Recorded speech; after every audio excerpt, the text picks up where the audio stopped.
Great, great. Thank you, Paul. Thank you, everybody. I'll let you all come in. I'll kind of do the introductions while we're all waiting. Can you see that I haven't had a haircut since January? I mean, oh my God, this lockdown stuff is having its effect. If you hear my voice a little bit weird and I'm coughing, I've actually been coughing for 2 weeks. The doctors said my oxygen levels are okay, but I've had a pretty bad cough and my voice is kind of hit or miss. So I may not go the full 30 minutes tonight because of this. They said it probably is the virus, but I seem to be okay. So I would rather do this and try, but I may make it a little bit short. But I'm really glad that you all showed up. Just for purposes of the fact that I'm putting this on YouTube later, I'm going to say the introduction. And so my name is Lynn Seraphin.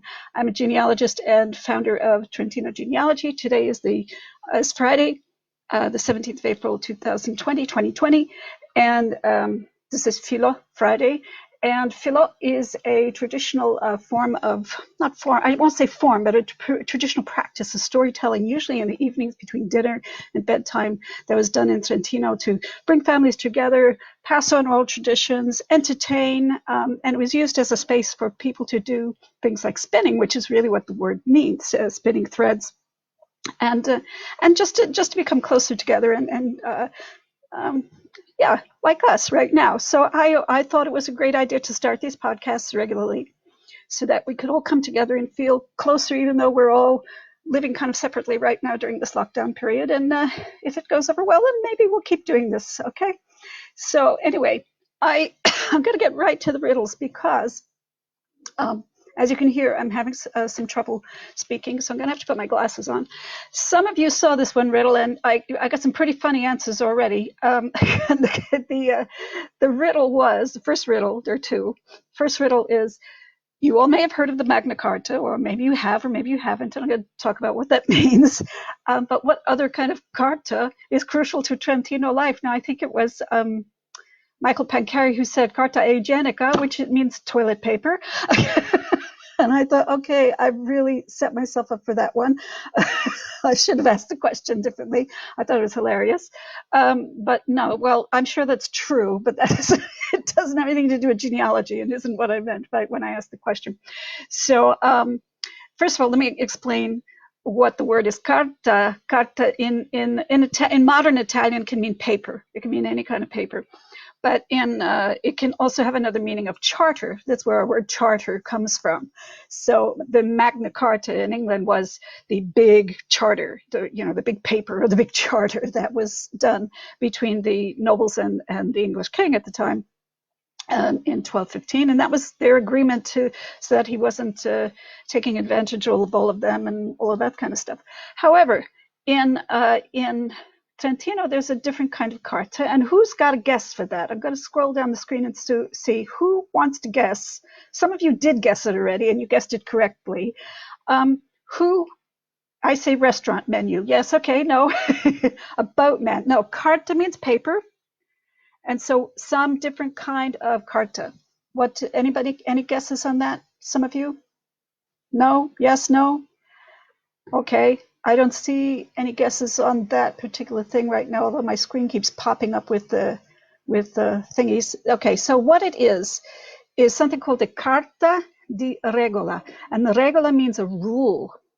So a Carta di Regola is a charter of rules. Now, what were they? It was all of the little rural Trentino communities during the during the time of the Prince Bishops, which is basically from, as I was telling you about last time I was talking, during the Holy Roman Empire. So it was a bit after that started. So let's say between the years 1000 and 1800, in that period of time, a lot of the rural communities, they probably all did, but not all of them have survived, created charters of rules to help organize their lives. It was kind of like a local constitution, if you want to think of it that way. So it's called the Carta di Regola. Now, from my research, I found that there's about 200 of them that still survive, that span a period of about 500 years, from around the end of the 1200s until the beginning of the 1800s, when actually they stopped because the government was overthrown at that point in the Napoleonic invasion. So that's kind of what I wanted to show you today, because it's really interesting in terms of the culture and also in terms of genealogy as well. So I'm going to show you a couple of books, or a couple of sets of books that I have on the subject. One is, this is actually book 2 of a series. This is one that some of you may have seen if you're into this sort of stuff. And it's a 3-book series. They're very, very fat. It's an expensive little series, but if you research a lot of different places and you're quite into the research, it's worth investing money in. Otherwise, I know one of the volumes is on Google Books, or at least some of it is on Google Books, but not all of it, unfortunately.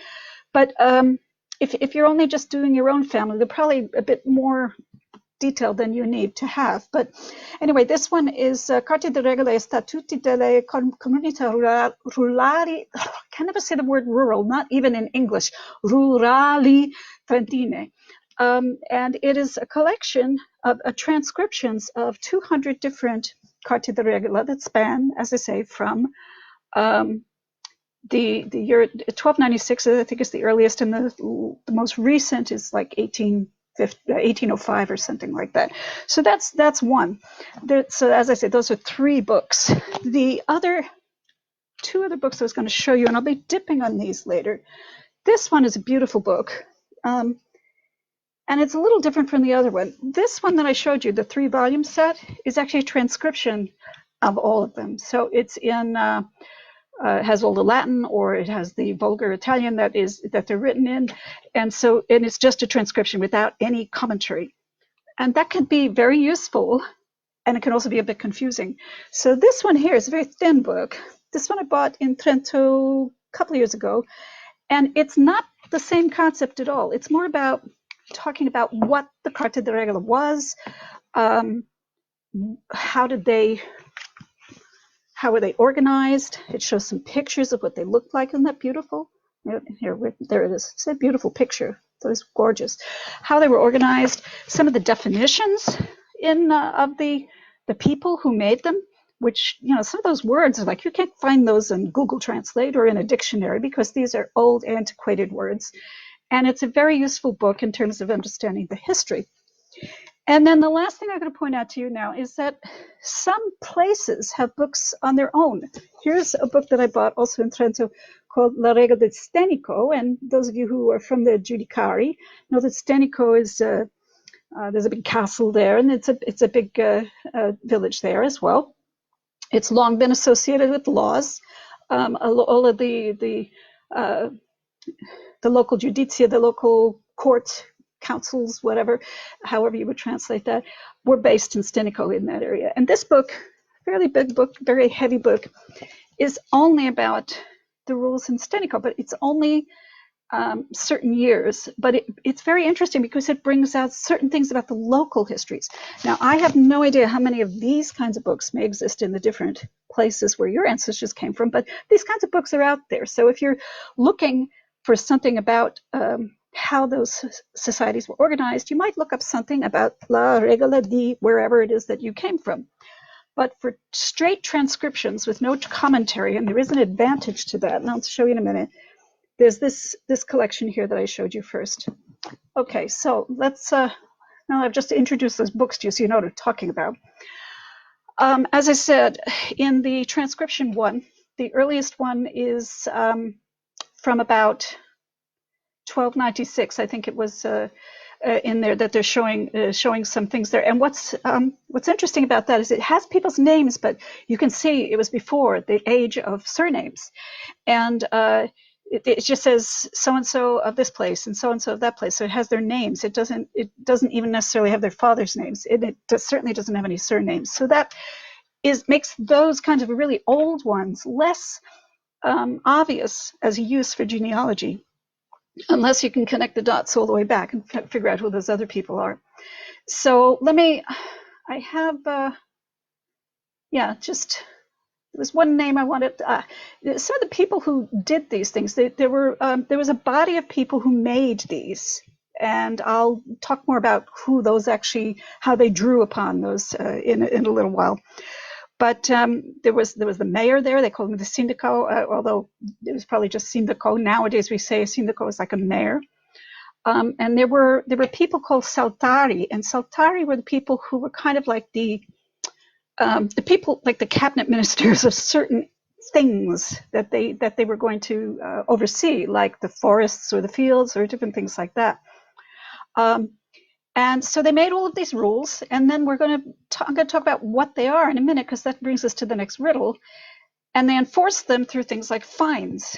And it was a really interesting way of organizing society. So getting to the next question, because this is really what I want to talk about, because it culturally, I think, is very interesting. What do you think, now that you know that I'm talking about Carta di Regola, Charter of Rules, Carta di Regola, Carte just means charters, so it's just plural, Carta di Regola, Charters of Rules. Now that you know that's what I'm talking about, what do you think that they can tell us about two things? Who our ancestors were, specifically who they were, and also about what was important to them. And I'd love to just hear, take some guesses. Take some guesses if you can while I'm talking here. So what do you think? How do you think it would help? Hi, Mia. Hello. Or I should say Christy and Mike. I always would say Mia because it says Mia. Hi, Christy and Mike.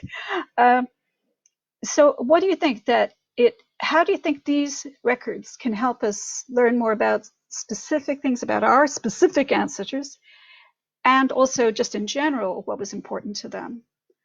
That's what I'm going to answer in the second riddle. So but before we do that, let me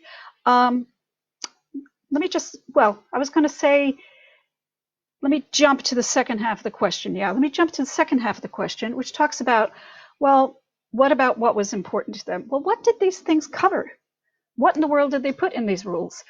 Well, these were rural communities. And as I said, I can't even say that in English. Rural communities. It's a hard word. I've never been able to say it right. So what do you think the kinds of things that were most important to them if they were rural communities? Well, things like animals and pasture lands and forests and resources. All of these kinds of things are talked about in these documents, in these carta. It's how do we use our, sorry, what did I do there?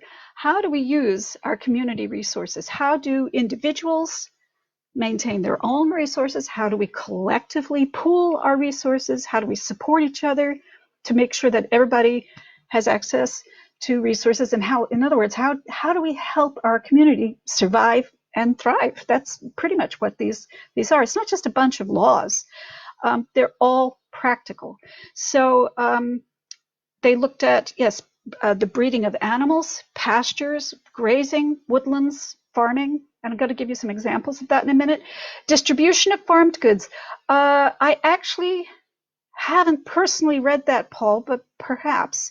But there is something else that I think it was more a matter of making sure that everybody has the ability to create their own.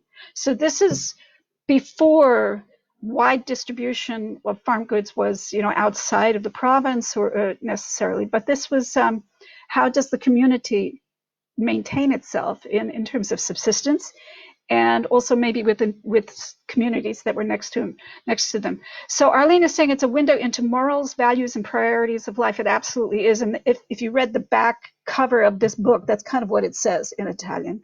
So, so it does. So their priorities, for one thing, had to do with the animals, the pastures, and all of the resources. The thing that I found interesting also is, too, apart from the things that they prioritized, it was, too, how do they envision those resources? And they do see that while some people own things personally, there's also a great communal vision of the resources. Forests and pasture lands, they're not things that people owned themselves. They were things that the community shared, and they had to therefore make sure that they were used fairly. And so that's really what this was about. So, and there were fines for damages to certain public resources. I remember it wasn't actually in a Carta di Regola, but it was like a separate pergamena in my father's parish from 1600s or somewhere in there, or the 1500s, where somebody actually stood up on a podium outside the church after the service one day, and he said, "Let it be proclaimed here that anybody who chops down more trees than they're allowed to from this forest is going to get fined this amount of money. And well, if that was happening, then somebody was doing it.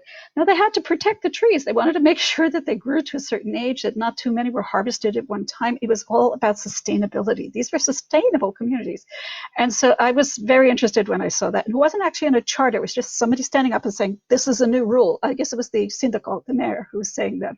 And it was after church on Sunday, because he knew that's when everybody was going to be there. So one of the other things that was a priority were a lot of laws around things like fire safety. That there were a lot of fires back then, even until the 20th century, because the houses had thatched roofs. They actually, some of these regulations, I can't remember which one I saw it in. I think it was in what year? I think it was in the 1600s or 1500s. It was in the 1500s. I think it was actually in Bono, where my grandmother came from, in the 1500s. There was a rule in there that said, well, we can send around inspectors to inspect your house and make sure that it's not a fire hazard. Because if one house went on fire, they're all going to go on fire. The whole village is going to go down. So these kinds of things were their priorities. It wasn't just about, like I say, it wasn't laws for law's sake. Everything had a practical view, practical angle to it. Now, the thing I also found really, really interesting about this is how they organized the events throughout the year, how they made decisions, how they marked their calendars of things, of when things had to happen in the community. I know there's a slight delay between me talking and what you're able to hear. So, but I'm just curious to know, what are your guesses about how they may have organized when things happened, like electing officials, like bringing in the animals or and things like that? And what I'm just thinking about calendar-wise, how do you think they thought? Because I think this says a lot about their priorities as well, and their values, as Arlene was saying, that their morals, values, and priorities. What do you think? What do you think was the way that they kind of organized their diaries, their calendars? Any guesses? Okay, I don't see any yet, but I know there is a delay. Well, here's what I found, and this is what I find particularly interesting. They used Catholic feast days. So in other words, the feast days of saints as the markers. Yes, church, exactly, Eileen. The church was the priority. The church was actually kind of the big bowl in which all of the cultures sat. And so, but there's more to it than that, which I find very interesting. So they used the days of the feast days of saints as key markers for when certain things were going to happen. For instance, in that Bono Carta di Regola that I mentioned, it was from 1502 actually. It says that the officials, the mayor, the saltari, all of the people on the committees, so to speak, who were going to enforce the rules, all the lawmakers and the people who oversaw that the laws were being adhered to, would be elected every year, or maybe it was every couple of years, but it was when they were elected, it was always on the Feast of San Martino. Anybody know when that is? I had to look it up. But they would always be elected on the Feast of San Martino. And I actually found this the same in a Carta di Regola for Malé in Val di Sole in the year 1644. They used the same day. Now, why they chose that day, I don't know. Maybe San Martino had something to do with that. He was maybe a patron of that kind of thing. Anybody know the feast day of Saint Martin? Saint Martin? Yeah, village meetings. Well, no, these were done this was actually a formal session of people making rules. Anybody know what date that is? Feast of Saint Martin, San Martino? Not Dean Martin's birthday. No, Paul. No. No, it's November 11th. So 11/11. That's the Feast of San Martino, and that's when they held elections for these different offices. And so you didn't stay in it forever; it was rotated around. Yes, Susan knew it. Okay, I see she's saying it now. Right. So that's when a couple of these places. I don't know about every place, but I know Bono in Bleggio did, and Malé did. They used that day to elect the officials, which I found kind of interesting. Now, in at the early document that I found in here, And that was from 19, that's not early, 1296. That's a long time ago. So it's over 700 years ago. That's the earliest document that was transcribed for this collection. I don't know if any earlier ones exist, but it's certainly one of the earliest. They did something very interesting. I had to translate it from the Latin, and it's kind of old, funky Latin. It's not quite like the kind of Latin that you learn in textbooks, but they did a thing where they decided how the goats and the sheep and the cows and everybody, all those hooved animals, were going to go to the higher ground, the higher pastures for the year. When did they go up, and when did they come back down? And they, again, used the feast days of saints. They used, and this was in, where was this? This was in Telve, in Valsugana. And they said that all the hooved animals would go up the mountain on the Feast of San Pietro. Anybody know that? No, I don't think that's why we have national elections on November. Hey, you know what, Joan? That's very interesting. She's saying, I wonder if that's why we have national elections in November as well. I have no idea. That's pretty interesting. So anyway, back to the animals grazing, they would go up to the highlands on the Feast of San Pietro. Anybody know when that is? So the Feast of Saint Peter, Saint Peter's feast day. That's when they would go up. So try to think what time of year you think that might be. And then they would bring them back down into the valley on the Feast of San Bartolomeo, Saint Bartholomew. Okay, San Bartolomeo. So they would go up on San Pietro and come back down on San Bartolomeo. Anybody know those dates? Again, I know there's a lag, so I'm going to keep talking. San Pietro is at the end of June. It's 29th of June. So, and if you know about, if you've been to Trentino, you know that sometimes the higher elevations can still have snow on them quite into late spring and even early summer. The first time I went to Trentino, I remember, I think it was in the month of late June, the first time I went. And there was quite a lot of snow on the higher elevations. So yes, June, it's right, Susan's saying June. So you don't want to send the animals up too early to the higher elevations. So they sent them up at the end of June, so June 29th. And when did they bring them back down? Well, and then August, San Bartolomeo is in August, exactly. It's the end of August. So before it started turning into autumn. Again, it's still quite mild in the valley, but not in the higher elevation. So they would send them up the mountain on the Feast of San Pietro, which was June 29th, and they would bring them down the mountain no sooner than, but probably not much later than, the Feast of San Bartolomeo, which was August 24th. So basically, they were up on the mountain in the months of June, July, and August, so those 3 months, the hottest months. So that's when they went higher. I don't know enough about animal husbandry to know why they were sent to the higher elevations, probably just because the grass needed to be grazed on, and there was more of it, and it was probably greener, and maybe it was fresher from the glacial waters. I don't know. But that's how they organized it, through the feast days. Now, the other thing that I found really interesting, this was in the Carta di Regola from Malé in Val di Sole. Val di Sole in 1644. Okay, so this is Malé, which is this big parish in Val di Sole. And this one, I translated this because I thought it was pretty funny. And again, we're back to election day. This is again on San Martino. The rule was this. The words kind of popped out off because this was actually translated from Latin into Italian by the people who did the book, so it was easier for me to read. And it says, this is the rule, get this: nobody can castrate a calf or a bull before the Feast of San Martino. Nobody can castrate a calf or a bull, presumably a male calf or a bull, before the Feast of San Martino on November 11th. Okay.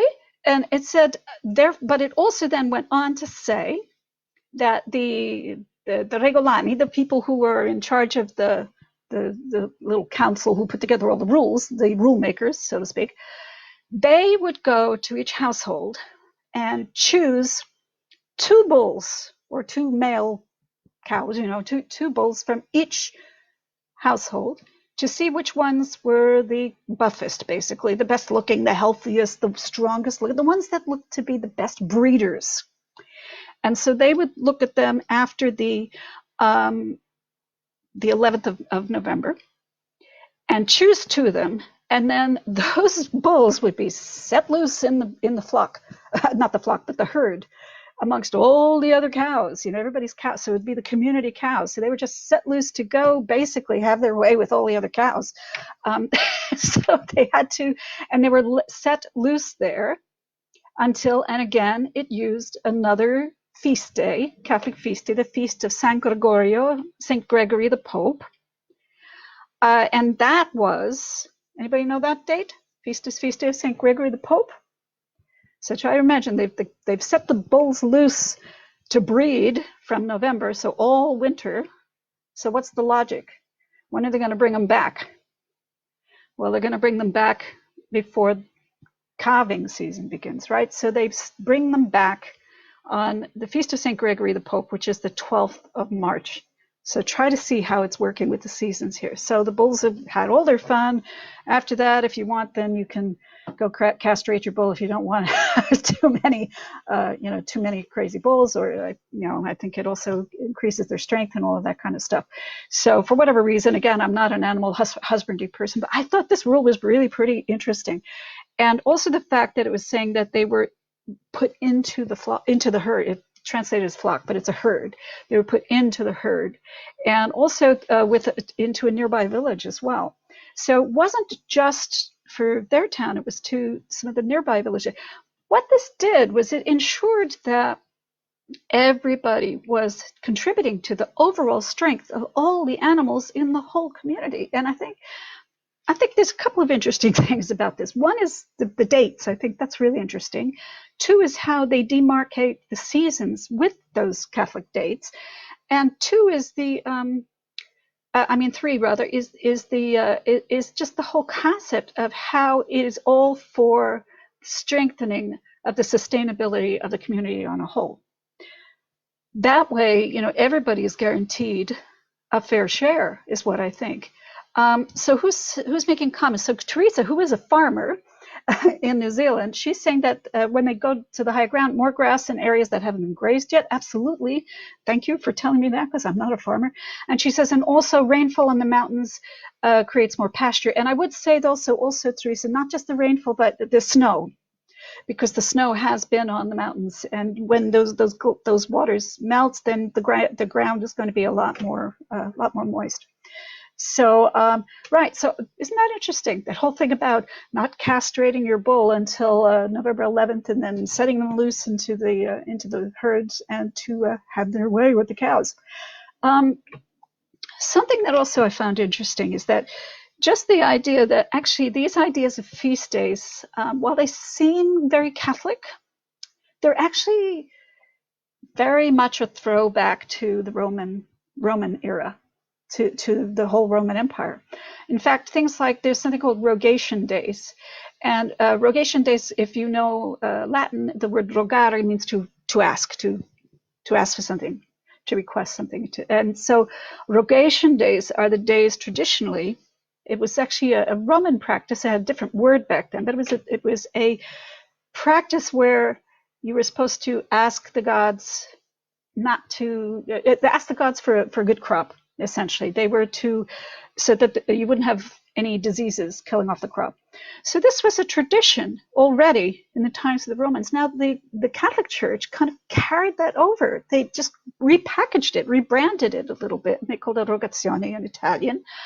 And it is basically the time right before the Ascension Thursday, which is 40 days after Easter. So from now, another 6 weeks from now.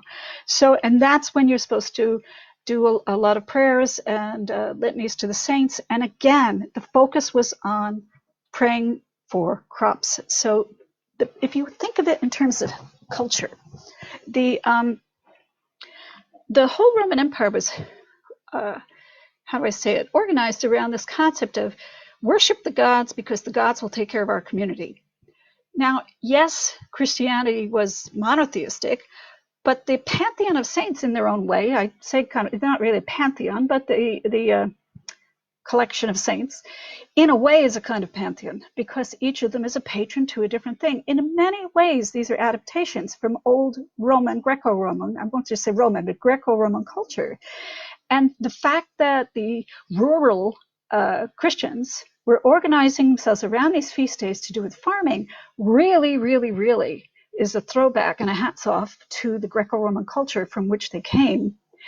And, and really Trentino, all these rural communities, they didn't pick up Christianity quite as rapidly as maybe some of the more urban centers, because their lives were carrying on the way they always had, in the kind of this way. So all of these things were synchronistic. They were not synchronistic, syncretic, I think is the word. That they were syncretized. They were enmeshed in each other. So one old tradition was adopted and adapted into another. I find that interesting. So now, the last thing, I actually have spoken as long as I said I was going to. I didn't think I was going to make a whole half hour. The last thing I want to bring up is how do these documents help us with our genealogy? How do these documents tell us who specifically our ancestors are? Well, two ways. One is that every single document lists who was present at the drafting of it.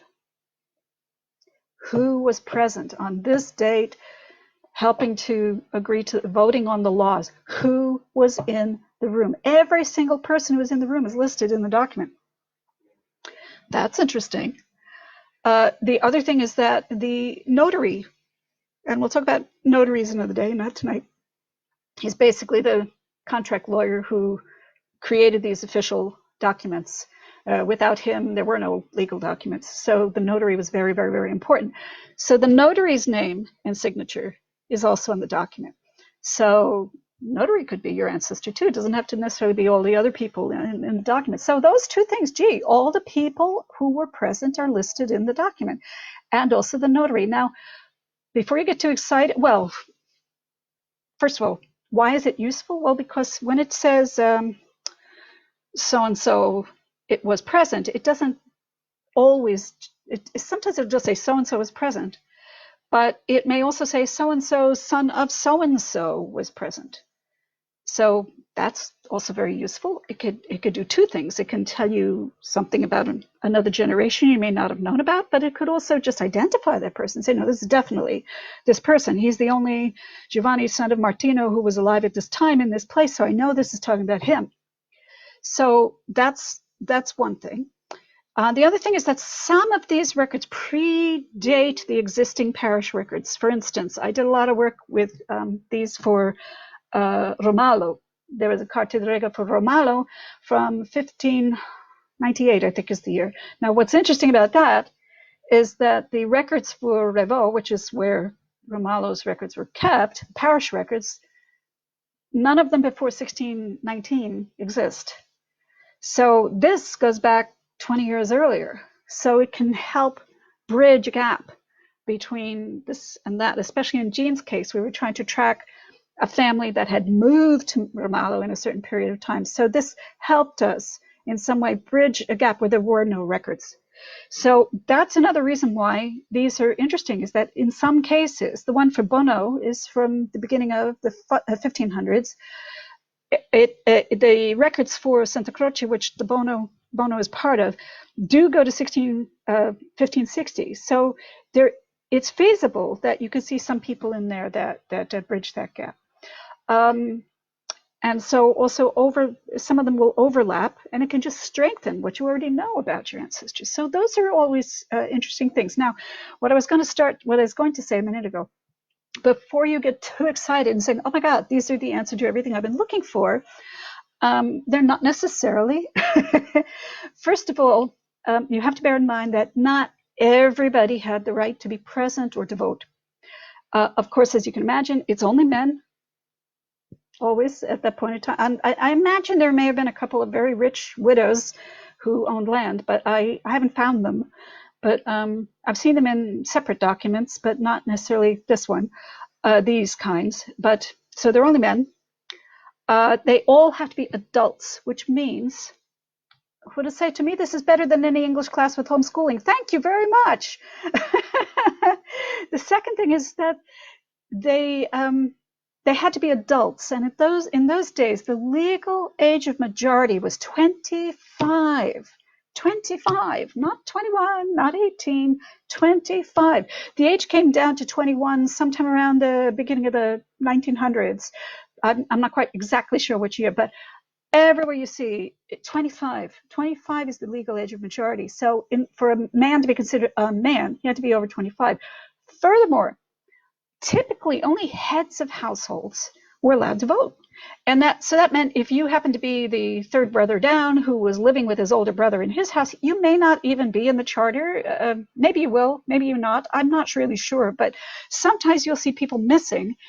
And my guess is that you couldn't have everybody from every household, coming in. You had to have the heads of household. And the last thing is that only long-term citizens or only citizens or long-term residents could really have a voice. Now, that's only fair. If you've just moved to a place and you really have an established residency for very long, I don't know what constitutes enough, but if you were it wasn't really sure if you were a permanent fixture, you didn't necessarily have a say in what was going to be going on against all the people who had been born there and lived there for generations and generations. So that there are some restrictions to it.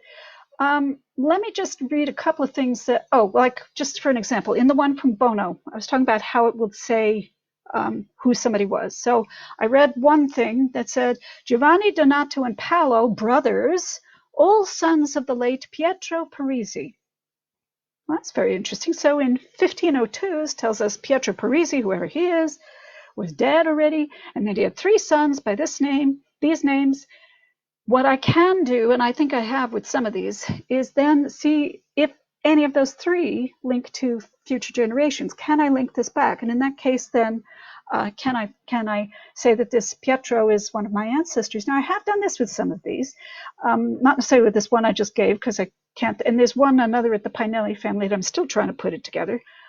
But they're very interesting clues, and Jean and I have done a lot of that with the Pancari and Revaux, as I mentioned. I've already mentioned the Pancari and Revaux. Sometimes the records don't give you much information, but you can see surnames, at least, like the one I mentioned in Malé. It gives all kinds of surnames you're going to recognize, like Gentilini, Andreoli, Visentino, things like that, Fava. But you're not going to see fathers' names for some reason. They didn't list them. The other thing is that not all parishes or not all comuni have Carta di Regola that survived. I tried to see if there was an early one for Castelfondo, for instance, and the earliest one I found was from 1736. But there's a huge list of men attending, and none of them, except for very few, have fathers' names. But what they do have on that document, which is very, very interesting, are sopranomi. And so that can sometimes get over if you don't see a father's name, because certain families are known by only their sopranomi. So that's just a couple of things I wanted to let you know about. So point is this. Answer the question, what kind of carta is integral to Trentino life for hundreds of years? And it's the Carta di Regola, the Charter of Rules. Two others just like this, 3 books, transcriptions of 200 of surviving ones. This one here is history. I'll have these names when I upload this to YouTube. I'll put the names of the books up there. It's too much to read them out here. And then also the Stenico one. But look things up for your parish. See if there are existing ones there. You might find pictures of them. You might find explanations of them, or you might find transcriptions. Those are really, really good. But even if not, try to imagine how cool this was, that these kinds of things were used for organization of Trentino life. Anyway, that's it. I can't believe I talked for 40 minutes and I didn't even cough. I'll be back next week with you, and I'm really glad that you showed up. Thank you very much, and thanks for bearing with me with my gravelly voice. Maybe it was very dramatic. So anyway, take care, everybody. Ciao, ciao. Bye.